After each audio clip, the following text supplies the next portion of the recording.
Good morning students.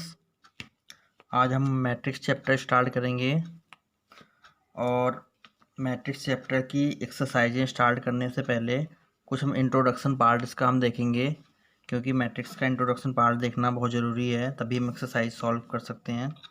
देखते हैं, सबसे पहले हमें पता होना चाहिए मैट्रिक्स क्या होता है, मैट्रिक्स की डेफिनेशंस क्या होती हैं। तो मैट्रिक्स की डेफिनेशंस देखते हैं हम, क्या होती है मैट्रिक्स की डेफिनेशन। एक रेक्टेंगुलर एरे बोल सकते हैं उसको हम, या रेक्टेंगुलर अरेंजमेंट बोल सकते हैं मैट्रिक्स को। Rectangular array of number, rectangular array of number कौन कौन से नंबर हो सकते हैं? रियल भी हो सकता है और कॉम्प्लेक्स भी हो सकता है उसमें, रियल और कॉम्प्लेक्स और function. Rectangular array of number of real और कॉम्प्लेक्स और फंक्शन, ये चीज़ें होती हैं मैट्रिक्स। रेक्टेंगुलर अरेंजमेंट, ठीक है, को मैट्रिक्स बोलेंगे, और इसको हम रिप्रेजेंट करेंगे हमेशा कैपिटल लेटर से। It is represented by capital letter, हो गया ए, हो गया बी, हो गया सी, हो गया ए बी सी, ठीक है। फॉर एग्जांपल एक इस टाइप से बनाते हैं, कोई भी एलिमेंट लिख देते हैं 1 2 3 4 5 6, ये हो गया मैट्रिक्स। इसको हमने रेक्टेंगुलर एलिमेंट में लिख दिया। अब इसमें देखते हैं इसको हम क्या बोलते हैं और इसको क्या बोलते हैं। जो ये हैं इसको हम बोलेंगे रोज, नंबर ऑफ रोज, ये नंबर ऑफ रोज, इसको R1 से भी रिप्रेजेंट कर सकते हैं। फर्स्ट रो हो गया, ये सेकेंड रो है, और ये जो है फर्स्ट कॉलम है, ये C2 से रिप्रेजेंट कर सकते हैं second column, C3 third column. तो ये नंबर ऑफ रोज हो गई हैं। कितनी रोज हैं? यहाँ पे 2 रोज हैं, और ये कितने कॉलम्स हैं? 3 कॉलम्स हैं। और इसको हम क्या बोलते हैं, जो नंबर्स हैं इसके, इसको हम एलिमेंट्स बोलते हैं। एलिमेंट्स जो इसके अंदर है उसको हम एलिमेंट्स बोलते हैं। अब देखिए ये मैट्रिक्स जो है ये किस ऑर्डर की है, तुम्हें ऑर्डर पता होना चाहिए कि ऑर्डर क्या होते हैं उनके। ऑर्डर ऑफ मैट्रिक्स देखते हैं। ऑर्डर ऑफ मैट्रिक्स जो होता है वो होता है, इसमें नंबर ऑफ रोज देखते हैं इनटू नंबर ऑफ कॉलम्स। तो यानी कि ऑर्डर अगर बनाना है तो हम लिख सकते हैं number of rose into number of columns.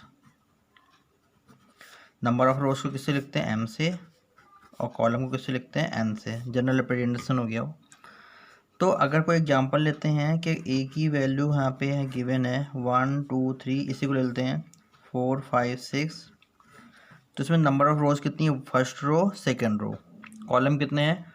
1 2 3, तो इसका ऑर्डर क्या हो गया? 2 इंटू 3, रो इंटू कॉलम। तो ये ऑर्डर हो गया, आपको समझ में आ गया होगा ऑर्डर ऑफ मैट्रिक्स क्या होती हैं। अब आगे देखते हैं representation of elements of matrix.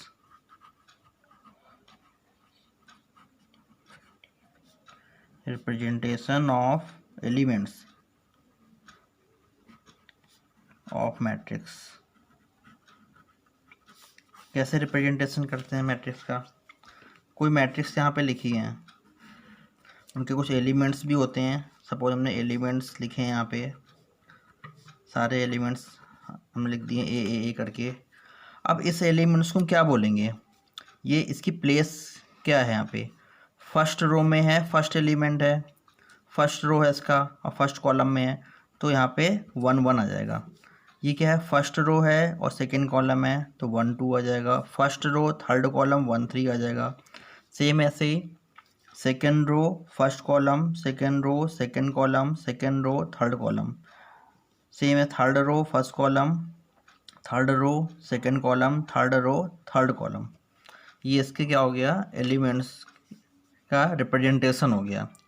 इसमें सेम ऐसे इसमें क्या ये A11 की वैल्यू हो जाएगी, A12 की वैल्यू हो जाएगी, A13 की वैल्यू हो जाएगी, ये 2 1 की वैल्यू हो जाएगी, 2 2 की वैल्यू हो जाएगी, 2 3 की वैल्यू हो जाएगी। ऐसे हम निकाल सकते हैं। अगर इसका ऑर्डर लिखना है तो कितने यहाँ पे रोज हैं, 3 रोज हैं, और कॉलम कितने हैं, 3 हैं। तो 3 × 3 की ये मैट्रिक्स हो गई। अगर हम इनका जनरल रिप्रेजेंटेशन बनाना चाहेंगे तो कैसे बनाएंगे? जनरल रिप्रेजेंटेशन,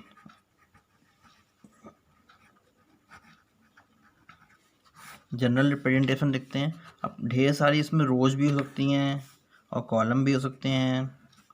अगर हमें सपोज m × n ऑर्डर की मैट्रिक्स बनानी है यहाँ पे, तो अगर फर्स्ट एलिमेंट A11 होगा, A12 होगा, A13 होगा, इसमें रोज कितनी है, m है, कॉलम कितने हैं, n है। तो यहाँ पे dot dot dot dot last element क्या हो जाएगा, A फर्स्ट रो है और कॉलम कितने, n। सेकेंड सेम ऐसे सेकेंड बनाएंगे, 2 1 2 2 2 2 3 डॉट डॉट, यहाँ पे क्या आ जाएगा, 2n। अब ढेर सारे हम हो जाएंगे, यहाँ पे बना सकते हैं। और लास्ट वाला क्या आएगा, A, यहाँ पे कितनी रोज है, m, कॉलम कौन सा है, फर्स्ट। सेम ऐसे second m 2 dot dot dot dot, यहाँ पे आ जाएगा m rho into n column. तो इसका एलिमेंट क्या हो जाएगा, mn। तो इसका जनरल रिप्रेजेंटेशन हो गया। इस पूरे रिप्रेजेंटेशन को हम शॉर्ट में कैसे लिख सकते हैं, A = AIJ ऐसे लिख सकते हैं, m × n इसका ऑर्डर हो गया। यहाँ पे IJ क्या है, इसकी वैल्यू है कि I की वैल्यू हम 1 पुट करेंगे, J की वैल्यू 1 पुट करेंगे तो फर्स्ट एलिमेंट आ जाएगा, 1 2 पुट करेंगे सेकंड एलिमेंट आ जाएगा, 1 3 पुट करेंगे थर्ड एलिमेंट आ जाएगा।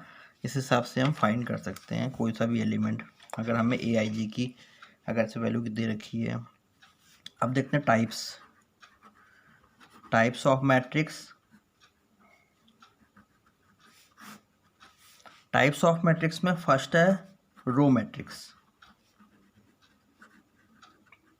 रो मैट्रिक्स क्या होते हैं, जिसमें सिंगल रो हो। अब आपको पता चल गया होगा कि रो और कॉलम्स क्या होते हैं।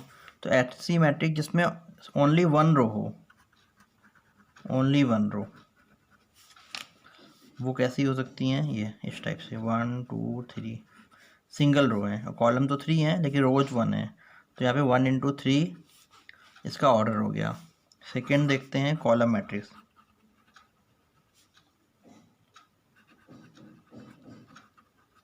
कॉलम मैट्रिक्स में सिंगल कॉलम होना चाहिए, only 1 column.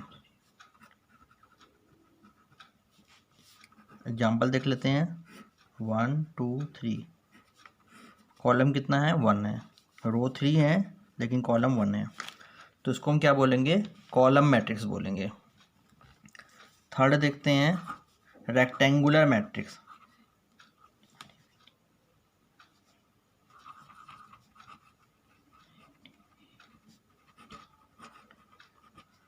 Rectangular matrix,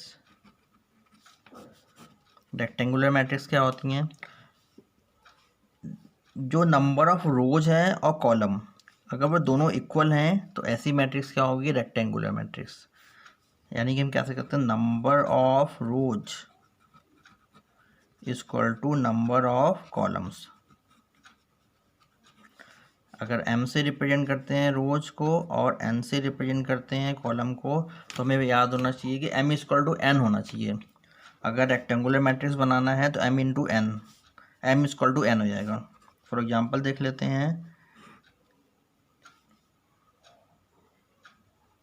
sorry यहाँ पे m = n नहीं होगा क्योंकि यहाँ पे तो स्क्वायर मैट्रिक्स बन जाएगा। रेक्टेंगुलर है तो number of row does not equal to number of columns होने चाहिए।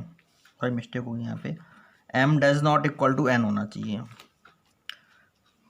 अब बनाते हैं यहाँ पे 1 2 3 4 5 6, यहाँ पे रोज कितनी है, 2, कॉलम कितने हैं, 3।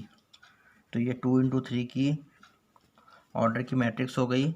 लेकिन m और n दोनों इक्वल नहीं है ना, तो ये रेक्टेंगुलर मैट्रिक्स हो गई। ये भी रेक्टेंगुलर मैट्रिक्स है, ये भी रेक्टेंगुलर मैट्रिक्स है। जिसमें m और n वो इक्वल नहीं होंगे वैसी मैट्रिक्स को हम क्या बोलेंगे, रेक्टेंगुलर मैट्रिक्स को बोलेंगे। जस्ट उसका अपोजिट है कि अगर दोनों इक्वल हो जाते हैं तब क्या बोलेंगे, तब उसको स्क्वायर मैट्रिक्स बोलेंगे। स्क्वायर मैट्रिक्स देखते हैं तो सेम ऐसे square matrix m equal to n होता है, number of rows number of column के इक्वल होते हैं। एग्जाम्पल्स देख लेते हैं यहाँ पे 1 2 3 4 किसी भी ऑर्डर की हो सकती हैं, 2 इंटू 2 ऑर्डर की है। यहाँ पे नंबर ऑफ रो कॉलम दोनों इक्वल हैं तो ये क्या हो गया, स्क्वायर मैट्रिक्स हो गया। 3 इंटू 3 की भी दे सकते हैं, कुछ भी नंबर यहाँ पे लिख देते हैं। ये इनका ऑर्डर क्या होगा, 3 इंटू 3, ये भी क्या है कि स्क्वायर मैट्रिक्स है। अब हम इसके कुछ केसेस देखते हैं, स्क्वायर मैट्रिक्स के अलग अलग केसेस हैं, तो केसेस देखते हैं, केसेस ऑफ स्क्वायर मैट्रिक्स। ये भी टाइप्स ही हैं, इसके टाइप्स ही हैं, लेकिन इस पर्टिकुलर स्क्वायर के फॉर्म में होते हैं ये। तो जैसे हो गया डायगोनल मैट्रिक्स, डायगोनल मैट्रिक्स। अब डायगोनल मैट्रिक्स क्या होते हैं कि डायगोनल मैट्रिक्स के लिए ये कंपलसरी है कि वो मैट्रिक्स कैसी होनी चाहिए, स्क्वायर मैट्रिक्स होनी चाहिए। इसलिए इसका केस हो गया ये, स्क्वायर मैट्रिक्स होना चाहिए लेकिन उसके डायगोनल एलिमेंट होने चाहिए, बाकी सारे एलिमेंट्स जीरो होने चाहिए। जैसे यहाँ पे 1 लिख देते हैं, यहाँ पे 2 लिख देते हैं, यहाँ पे 3 0 0 0 0 0 0। डायगोनल एलिमेंट्स होने चाहिए, बाकी रेस्ट एलिमेंट जीरो होने चाहिए। तो ऐसे को हम क्या बोलेंगे, डायगोनल मैट्रिक्स बोलेंगे। या हम ऐसा भी कर सकते हैं कि आई इक्वल टू जे का केस होना चाहिए, क्योंकि इसकी वैल्यू क्या होगी 1 1, इसकी वैल्यू 2 2, इसकी वैल्यू क्या होगी 3 3। तो तीनों केस में आई इक्वल टू जे है, तो ये डायगोनल मैट्रिक्स हो गई हैं। अब इसका हम नेक्स्ट टाइप देख लेते हैं, scalar matrix.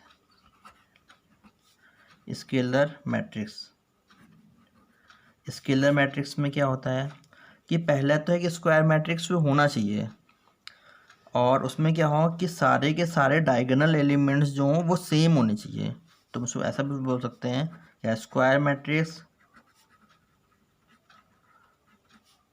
In which all the diagonal elements are equal. Diagonal elements are equal. कोई एग्जाम्पल लिखते हैं। अब जैसे यहाँ पे 1 2 3 था, 5 0 0 0 5 0 0 0 5, इसमें डायगोनल एलिमेंट्स क्या सारे इक्वल हैं। तो वैसे मैट्रिक्स को क्या बोलेंगे कि वो स्केलर मैट्रिक्स, स्क्वायर मैट्रिक्स होनी चाहिए और उसके डायगोनल एलिमेंट जो हैं सेम होने चाहिए। अब देखते हैं आइडेंटिटी मैट्रिक्स। आइडेंटिटी ये सारे मिलते जुलते ही हैं। आइडेंटिटी मैट्रिक्स में क्या है कि उसमें डायगोनल एलिमेंट जो है वो 1 होना चाहिए।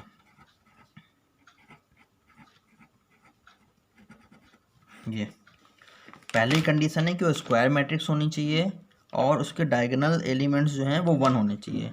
तो ऐसे मैट्रिक्स को हम क्या बोलेंगे, आइडेंटिटी मैट्रिक्स बोलेंगे। अब हम इन सारी के सारे मैट्रिक्स को एक हम फ्लो चार्ट के रूप फॉर्म में भी लिख सकते हैं। एक फ्लो चार्ट मैं आपको बना के दिखा रहा हूँ, उससे ज़्यादा तो समझ में आ जाएगा आपको। इसमें देखिए सबसे पहले हमने स्क्वायर मैट्रिक्स बनाई, यहाँ पे एक स्क्वायर मैट्रिक्स सही है, 3 इंटू 3 ऑर्डर की है। अगर इसके हम डायगोनल एलिमेंट को यहाँ पे रखते हैं, एक डायगोनल एलिमेंट को रखते हैं, बाकी सारे को जीरो कर देते हैं, तो ये कैसी मैट्रिक्स बन जाएगी, ये डायगोनल मैट्रिक्स बन गई। स्क्वायर मैट्रिक्स है लेकिन सिर्फ डायगोनल के एलिमेंट हैं, बाकी सारे जीरो, तो डायगोनल मैट्रिक्स बन गई। अगर इन डायगोनल एलिमेंट्स को हम इक्वल कर दें, बाकी तो सारे जीरो हैं ही, तो ये स्केलर मैट्रिक्स बन गई। और अगर हम ये डायगोनल एलिमेंट्स हैं सबको 1 1 कर दें, तो ये आइडेंटिटी मैट्रिक्स बन गई। तो ये सारे के सारे स्क्वायर मैट्रिक्स के फॉर्म हैं। अगर हम इसके बारे में कहें क्या ये स्क्वायर मैट्रिक्स है, ये स्क्वायर मैट्रिक्स है। और क्या क्या कौन सी मैट्रिक्स है ये डायगोनल मैट्रिक्स है, ये डायगोनल मैट्रिक्स भी है, डायगोनल मैट्रिक्स भी है। क्या ये स्केलर मैट्रिक्स है? स्केलर मैट्रिक्स भी है। इसमें तीनों प्रॉपर्टी फॉलो हो रही है, डायगोनल भी है, स्केलर भी है और स्क्वायर भी है। इससे आपको समझ में आ गया होगा, लर्न करने में भी इजी हो जाएगा। नेक्स्ट देखते हैं नल मैट्रिक्स। नल मैट्रिक्स क्या है? एक एलिमेंट्स लेते हैं ए, उसके सारे के सारे एलिमेंट्स जीरो होने चाहिए, 0 0 0 0 0 0 0 0 0। बट ये ज़रूरी नहीं है कि ये जो है स्क्वायर मैट्रिक्स हो, ये किसी भी ऑर्डर की हो सकती है। तो ये कैसी मैट्रिक्स है? नल मैट्रिक्स है। लेकिन ये स्क्वायर होना ज़रूरी नहीं है। कोई दूसरा एग्जांपल लेते हैं, जैसे बी इक्वल टू ये लेते हैं 0 0 0 0 0 0। ये भी कैसी मैट्रिक्स है? ये भी नल मैट्रिक्स है। इसमें कितने रो हैं? 2। कॉलम कितने हैं? 1 2 3, 3 रो हैं, कॉलम कितने हैं? 2। ठीक है, तो इस नल मैट्रिक्स के लिए स्क्वायर मैट्रिक्स होना ज़रूरी नहीं है।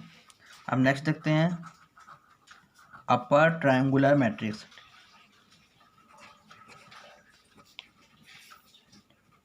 अपर ट्रायंगुलर मैट्रिक्स और लोअर ट्रायंगुलर मैट्रिक्स दोनों देख लेते हैं एक साथ। Lower triangular matrix, upper triangular lower triangular क्या होते हैं? जैसे कि हम एक मैट्रिक्स बनाते हैं, यहाँ पे ये हमने मैट्रिक्स बनाई, इसके एलिमेंट्स हैं, सपोज ये एक स्क्वायर मैट्रिक्स बन रही है। तो अपर ट्रायंगुलर मतलब हो गया ये एलिमेंट्स होने चाहिए, एक ट्रायंगल के फॉर्म में बन रहे हैं ये एलिमेंट्स, तो ये एलिमेंट्स होने चाहिए, बाकी अदर रेस्ट एलिमेंट जीरो होने चाहिए। तो ये ऊपर का ट्रायंगल बन गया, इसे क्या बोलेंगे? Upper triangular matrix. एग्जांपल देखते हैं इसका हम, ये एलिमेंट्स लिख देते हैं, 1 हो गया, 2 हो गया, 3 4 5 6, यहाँ 0 यहाँ 0 यहाँ 0, ऊपर का ट्रायंगुलर बन रहा है, तो ये अपर ट्रायंगुलर मैट्रिक्स हो गई। सेम ऐसे लोअर ट्रायंगुलर में इन सारे एलिमेंट्स को हम 0 0 कर देते हैं और नीचे वाले ट्रायंगल जो बन रहा है इसके एलिमेंट्स को लिख देते हैं। कोई एग्जांपल ले लेते हैं, जैसे ये हो गया 1 2 3 4 5 0 0 0 9, ये नीचे का ट्रायंगल बन रहा है, ये तो ये क्या हो गया? लोअर ट्रायंगुलर मैट्रिक्स हो गई। अब देखते हैं equality of matrix. Equality of matrix क्या होता है कि टू मैट्रिक्स जो हैं उन वो कब इक्वल होंगी, किस किस केस में इक्वल होंगी? तो कुछ कंडीशंस होती हैं। पहले तो है कि उनके ऑर्डर सेम होने चाहिए। तो फर्स्ट कंडीशन है इट वुड बी,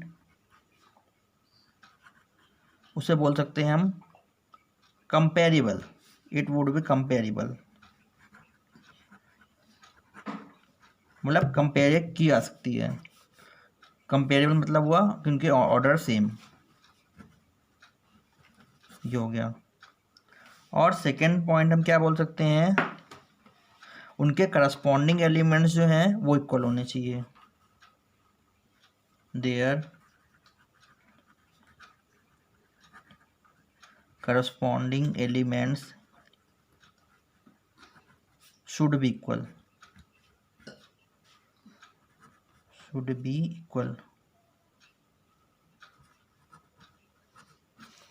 एग्जाम्पल देखते हैं, एक एलिमेंट्स है ए, वो एलिमेंट्स मैट्रिक्स है, उसके एलिमेंट्स हैं 1 2 3 4, कितने ऑर्डर की हो गई? 2 × 2 ऑर्डर की हो गई।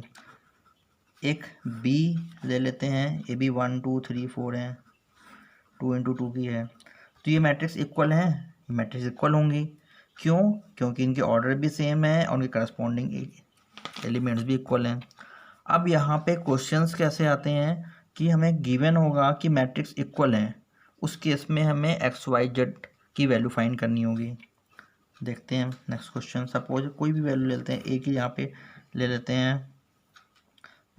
एक्स ले लिया हमने, यहाँ पे 2 ले लिया, जेड ले लिया, 5 ले लिया। एक बी मैट्रिक्स है, यहाँ 5 है, 2 है, 5 है, 3 है। अब हमें क्वेश्चन में गिवन है कि matrix A equal to B, उस केस में हमें एक्स की वैल्यू फाइंड करनी है और जेड की वैल्यू फाइंड करनी है। तो यहाँ पे हमें गिवन है कि दोनों मैट्रिक्स इक्वल हैं, तो उस केस में एक्स कंपेयर करेंगे, एक्स के प्लेस पे क्या आ गया 5, तो और जेड के प्लेस पे क्या आ गया 3। तो यहाँ से हम किसी की वैल्यू फाइंड कर सकते हैं, एक्स वाई जेड कुछ भी दे रखा है, तो इस हिसाब से हम यहाँ से क्वेश्चन कर सकते हैं। अब हमें एक्सरसाइज से क्वेश्चन देखते हैं। 3.1 एक्सरसाइज है, इसमें गिवन है एक मैट्रिक्स गिवन है और हमें क्या पूछा गया है, ऑर्डर ऑफ मैट्रिक्स, ऑर्डर बताना है। ऑर्डर मैंने बताया था आपको, रो इनटू कॉलम, कितनी रो है 1 2 3, कॉलम कितने 1 2 3 4, तो उसका ऑर्डर क्या हो गया 3 इंटू 4। नंबर ऑफ एलिमेंट्स कितने होंगे, 3 इंटू 4 करेंगे कितना आ जाएगा 12, टोटल 12 एलिमेंट्स हैं।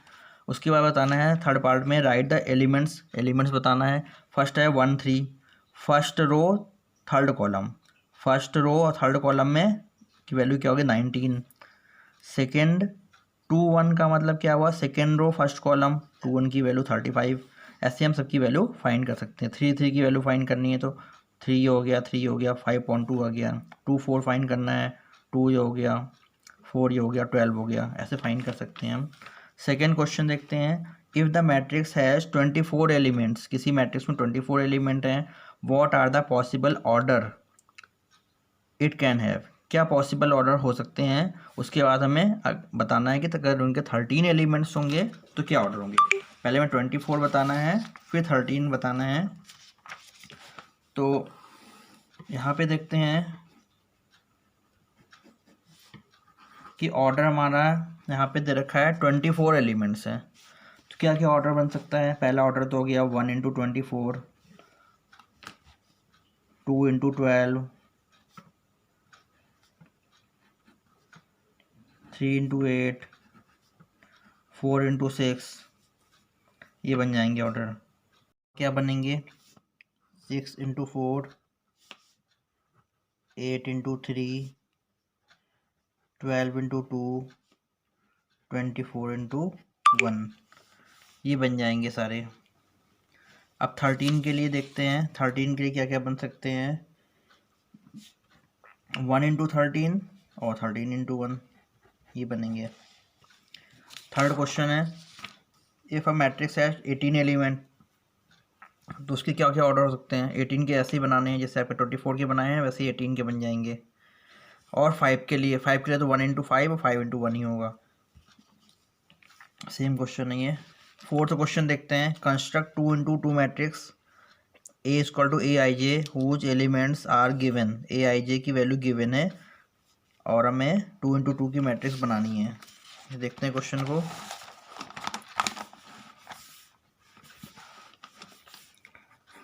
हमें बनानी है 2 इंटू 2 की मैट्रिक्स। 2 इंटू 2 की मैट्रिक्स में कितने एलिमेंट होंगे, A11 होगा, A12 होगा, A21 होगा और A22 होगा। ये मैट्रिक्स 2 इंटू 2 की बन गई है और हमें ए आई जे की वैल्यू कितनी गिवन है आई प्लस जे होल स्क्वायर अपॉन 2, ये गिवन है वैल्यू, ए आई जी की वैल्यू गिवन है और हमें 2 इंटू 2 की मैट्रिक्स बनानी है। तो फर्स्ट एलिमेंट A11 है, इट मीन्स आई की वैल्यू 1 होगी और जे की वैल्यू भी 1 होगी। तो यहाँ लिखेंगे पुट आई इक्वल टू 1 और जे इक्वल टू 1। तो ए आई जे की वैल्यू क्या आ जाएगी 1 plus 1 whole square upon 2, 1 plus 1 2, 2 का होल स्क्वायर 4 अपॉन 2, 2 आ गया। दोबारा पुट करेंगे, A12 फाइंड करना है, I equal to 1, J equal to 2, I A यहाँ 1 1 लिख सकते हैं। A12 की वैल्यू आ जाएगी 1 plus 2 whole square upon 2, 2 plus 1 3, 3 का स्क्वायर 6 अपॉन 2, 3 आ गया। Again put I equal to 2, J equal to 1, A21 की वैल्यू आ जाएगी यहाँ से 2 plus 1 whole square upon 2, 2 plus 1 3 का स्क्वायर 9 अपॉन 2, यहाँ पे मिस्टेक हो गई, 2 प्लस 1 होल स्क्वायर क्या होता है 9, 9/2, 9/2, ये भी 9/2। Again put I equal to 2, J equal to 2, A22, 2 + 2 whole square upon 2, 2 + 2 कितना 4, 4 का स्क्वायर 16 अपॉन 2, 2 8 जा 16। तो यहाँ पे 2 × 2 की मैट्रिक्स क्या हो जाएगी, यहाँ पे एलिमेंट पुट कर देंगे। 1 1 की वैल्यू है 2, 1 2 की वैल्यू 9/2, 2 1 की वैल्यू है 9/2, 2 2 की वैल्यू है 8। ये मैट्रिक्स आ गई। सेकेंड पार्ट ऐसे ही है, I/J है, I/J यहाँ पे 1 1 पुट कर देंगे, 2 2 पुट कर देंगे, 2 × 2 की मैट्रिक्स आ जाएगी। सेम ऐसी करनी है, ये हो जाएगा।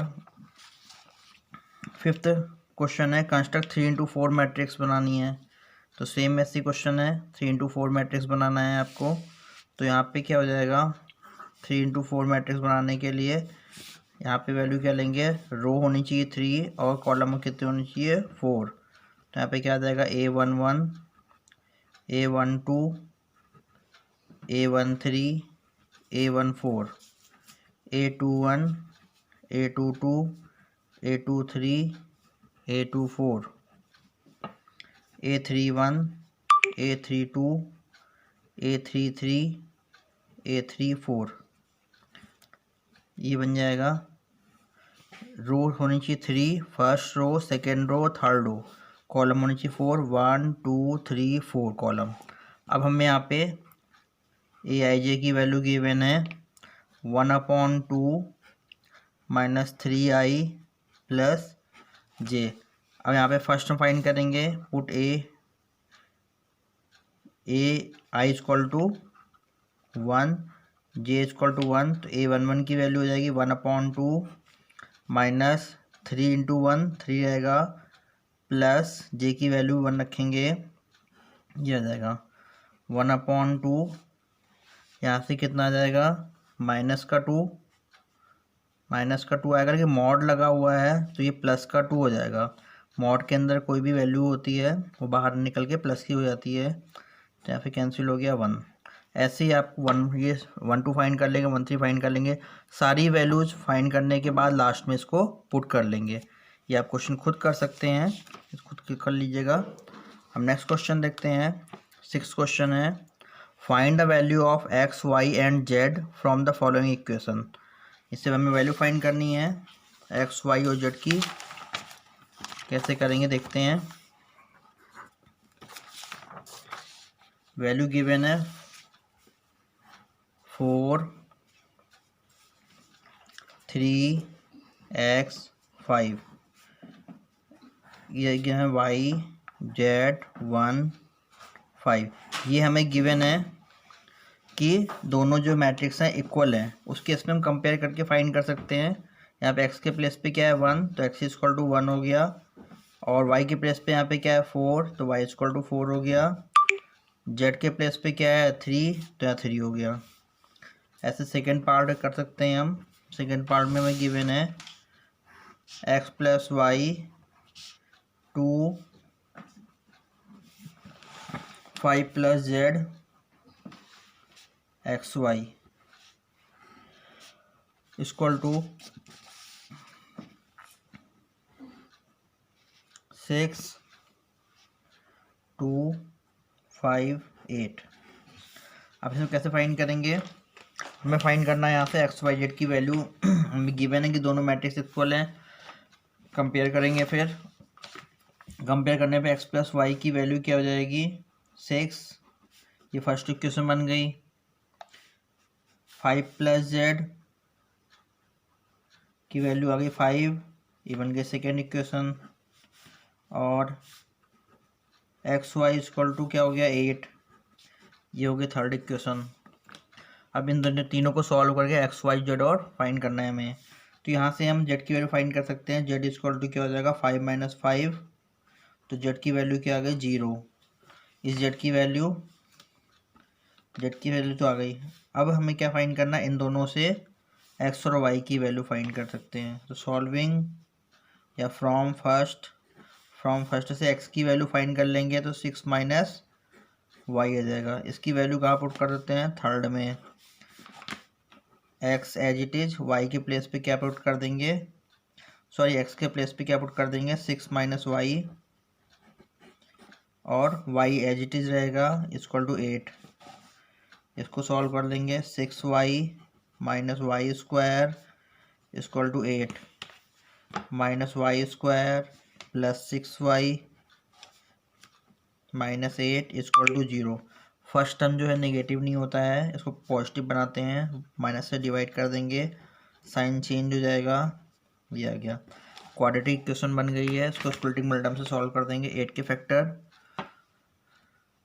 और लाना क्या है 6, 4 2 या 8 होता है और 4 + 2 6 होता है, माइनस का लाना है, यानी कि -2y minus 4y plus 8 equal to 0। y common आएगा, y -2 -4 कॉमन आ जाएगा, y -2 एक फैक्टर हो गया y -2, एक फैक्टर हो गया y -4 इक्वल टू 0। तो इसको 0 के इक्वल पुट करेंगे तो y की वैल्यू 2 आ जाएगी, इसको 0 के इक्वल पुट करेंगे तो 4 आएगी। अब यहाँ पे y की कितनी वैल्यू आ गई हैं, 2 वैल्यू आ गई हैं। अब हम क्या करेंगे, y की वैल्यू कहाँ पुट कर देंगे, इसे इक्वेशन 4 सपोज कर लेते हैं, 4 तो पुट कर देंगे, x की वैल्यू फाइंड कर देंगे। व्हेन y इक्वल टू 2 है तो x की वैल्यू क्या हो जाएगी, 6 माइनस 2 कितना हो गया 4। जब y की वैल्यू 2 है तो x equal to 4। Again when y equal to 4 है उस केस में x की वैल्यू क्या हो जाएगी 2, 4 आ गया 2 आ गया। अब हम क्या करेंगे, यहाँ पे दो केसेस बन गए तो ये आपको दोनों लिखना पड़ेगा। z की वैल्यू 0 हो गई, लेकिन जब y 2 होगा तो x 4 होगा, और जब y 4 होगा तो x 2 होगा। ये इसका आंसर हो गया। सेम ऐसे थर्ड पार्ट भी है, x + y z equal to 9 compare कर लेंगे, x + z equal to 5, y + z equal to 7, तीनों को सॉल्व करके x y z फाइंड कर लेंगे हम। 7th क्वेश्चन देखते हैं, find the value of a b c and d। a b c d find करना है यहाँ से, चलिए इसको कर लेते हैं 7th क्वेश्चन को। यहाँ पे गिवन है, गिवन क्या है कि मैट्रिक्स इक्वल है तो कंपेयर कर लेंगे, a माइनस बी की -1 है, यहाँ पे लिखेंगे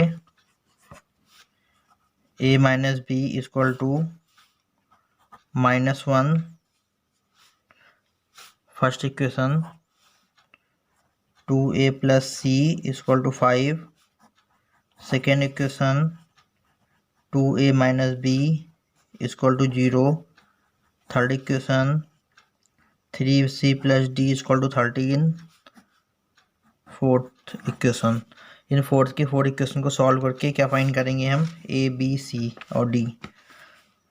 कैसे सॉल्व कर सकते हैं, इन दोनों की हेल्प से हम a फाइंड कर सकते हैं। माइनस कर देते हैं फर्स्ट में से थर्ड इक्वेशन को, तो जाएगा a माइनस बी, यहाँ साइन चेंज हो गया, माइनस करेंगे तो -2a, ये प्लस का हो जाएगा b equal to -1 minus 0, minus b plus b cancel, 2a से गया -a इक्वल टू -1, a की वैल्यू क्या आ गई 1, a की वैल्यू यहाँ पुट कर देते हैं, from third 2 × 1 minus b equal to 0, 2 minus b equal to 0, b equal to 2 आ गया, ए और बी की वैल्यू आ गई हैं। अब आगे करते हैं, ए की वैल्यू यहाँ पुट कर देते हैं, फ्रॉम सेकेंड 2 × a की value 1 plus c equal to 5, 2 + c equal to 5, c equal to हो गया 5 - 2, c इक्वल टू 3 आ गया। अब लास्ट में पुट कर देते हैं, फ्रॉम फोर्थ 3 × c की वैल्यू है 3 plus d equal to 13, 9 + d equal to 13, d equal to 9 13 minus 9, d की वैल्यू आ गई 4। 1 2 3 4 ABCD की वैल्यू आ चुकी हैं। 8th क्वेश्चन देखते हैं। A equal to AIJ M into n is a square matrix. मैंने बताया था स्क्वायर मैट्रिक्स होती है, उस केस में क्या होता है कि रो और कॉलम इक्वल होते हैं, तो उसका M इक्वल टू N हो जाएगा इसका। 9th क्वेश्चन देखते हैं। Which of the given values of x and y makes the following pair of matrices equal. हमें यहाँ बताना है कि x y z x और x y एंड y तो ही हैं, x और y किस वैल्यू के लिए ये मैट्रिक्स इक्वल हो जाएंगी। अब हमें यहाँ पे यानी कि इक्वल हो जाएंगी, तो उस केस में x और y की हमें वैल्यू फाइंड करनी पड़ेगी। 4 ऑप्शन गिवन है, सेम ऐसे ही क्वेश्चन है जैसे हमने ऊपर किया था। तो यहाँ पे कंपेयर कर देंगे। कंपेयर करने पर यहाँ पे क्या आएगा 3x प्लस 7, 3x प्लस 7 की वैल्यू है 0। और यहाँ से कंपेयर करेंगे y माइनस 2 की वैल्यू है 5। यहाँ से कंपेयर करेंगे y प्लस 1 की वैल्यू है 8। यहाँ से कंपेयर करेंगे 2 माइनस 3x की वैल्यू है 4। अब इन चारों की हेल्प से हम क्या फाइंड करेंगे x एंड y। ये दोनों इक्वेशन तो एक ही हैं, इससे भी फाइंड कर सकते हैं y की वैल्यू और इससे भी फाइंड कर सकते हैं y की वैल्यू।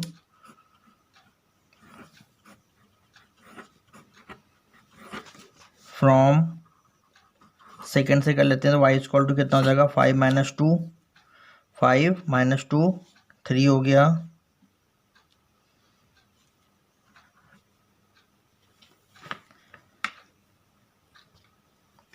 एक मिनट, ये y माइनस 2 है, ये y माइनस 2 है, क्योंकि दोनों ही इक्वेशन को सॉल्व करके सेम वैल्यू आनी चाहिए। तो यहाँ पे ये y माइनस 2 है, y माइनस 2 है तो y इक्वल टू कितना जाएगा 7। यहाँ से फाइंड करेंगे y की वैल्यू तो भी 7 आएगी, और यहाँ से फाइंड करेंगे तो भी 7 आएगी। ये y की वैल्यू आ गई है। अब x की वैल्यू फाइंड करते हैं, तो y की वैल्यू, अब x की ये 7 आ गई। x की वैल्यू कैसे फाइंड कर सकते हैं, x यहाँ पे भी है और यहाँ पे भी है, इन दोनों की हेल्प से हम क्या फाइंड कर लेंगे x की वैल्यू। फ्रॉम फर्स्ट को सॉल्व करते हैं, 3x की वैल्यू यहाँ से क्या आ जाएगी -7/3, या यहाँ से फाइंड करेंगे तो भी सेम आएगी। करके देखते हैं, 2 minus 3x equal to 4, minus 3x equal to 4 minus 2, 4 minus 2, x equal to 2/-3। ये आ गई x की वैल्यू, और यहाँ से x की वैल्यू क्या आई थी -7/3 या -7/9 भी लिख सकते हैं, ये वैल्यू आई है। अब हमें देखते हैं y की, इस दोनों को सॉल्व करके y की वैल्यू 7 आई है, तो y की वैल्यू 7 हो गई है, फिक्स हो गई। x की दो आई वैल्यूज, हम ऑप्शन में देखेंगे कि x की वैल्यू कौन सी लाई कर रही है, y equal to 7, y equal to 7 इसमें भी है, इसमें भी है। x की वैल्यू जो है -7/9 है, नहीं है। x की वैल्यू -2/3 है, इसको ऐसा भी लिख सकते हैं या -2/3 ऐसा भी लिख सकते हैं, तो -2/3 ये है। तो y की वैल्यू 7, x की वैल्यू -2/3, सी ऑप्शन इसका सही हो जाएगा। 10th क्वेश्चन है, the number of all possible matrices of order 3x3 with each entry 0 और 1 इज। इसमें क्या बताना है कि 3x3 ऑर्डर की हमें क्या बनानी है, मैट्रिक्स बनानी है, और जो उनकी एंट्रीज होंगी वो एंट्रीज या तो 0 होंगी या 1 होगी। तो ऐसे कितने बन सकते हैं ये बताने हैं हमें। देखिए, हमें ऑर्डर बनाना है इसका 3x3 का, तो उसके एलिमेंट्स क्या क्या हो सकते हैं। अगर मैं 3x3 का ऑर्डर वाली मैट्रिक्स बनानी है 3x3 की, तो क्या होगा यहाँ पे A11, A12, A13, A21, A22, A23, A31, A32, A33, ये बनेंगे। तो टोटल एलिमेंट कितने होंगे इसमें, जो टोटल एलिमेंट होंगे वो होंगे 9। तो यहाँ लिख देंगे द मैट्रिक्स हैज कितने 3 into 3 equal to 9 elements. 9 element हो जाएंगे। अब यहाँ पे एक एलिमेंट के लिए कितनी चॉइस है, या तो यहाँ पे 0 आना चाहिए या 1 आना चाहिए। इसके लिए 2 चॉइस हैं, इसके लिए 2 चॉइस हैं, इसके लिए 2 चॉइस हैं। इन सब के लिए प्लेस पे 0 या 1 आना चाहिए। तो यहाँ पे लिख देंगे the number of choices of, एक के लिए लेते हैं पहले A11 इज 2 चॉइसेस हैं, या तो 0 या 1 ये हैं। तो अगर हम सारों के लिए चॉइसेस निकालेंगे तो क्या आ जाएगा, similarly choices of each element, each element के लिए चॉइसेस कितने हो जाएंगे, सबके लिए 2 हो जाएगा, 2 सभी के लिए 2 हो गया। देयरफॉर क्या हो जाएगा, टोटल पॉसिबल अरेंजमेंट कितना हो जाएगा, पॉसिबल अरेंजमेंट्स इक्वल टू क्या हो जाएगा, एक के लिए 2, इसके लिए भी 2, इसके लिए भी 2, टोटल कितना हो जाएगा 2 into 2 into 2 dot dot dot dot dot 9 times हो जाएगा। या इसको मैं फिर होता है 2 की पावर 9, 2 की पावर 9 कितना होता है 512। तो 512 इसका आंसर हो जाएगा डी वाला। आपकी एक्सरसाइज कंप्लीट हो गई है 3.1। नेक्स्ट लेक्चर में हम एक्सरसाइज 3.2 करेंगे। Thank you.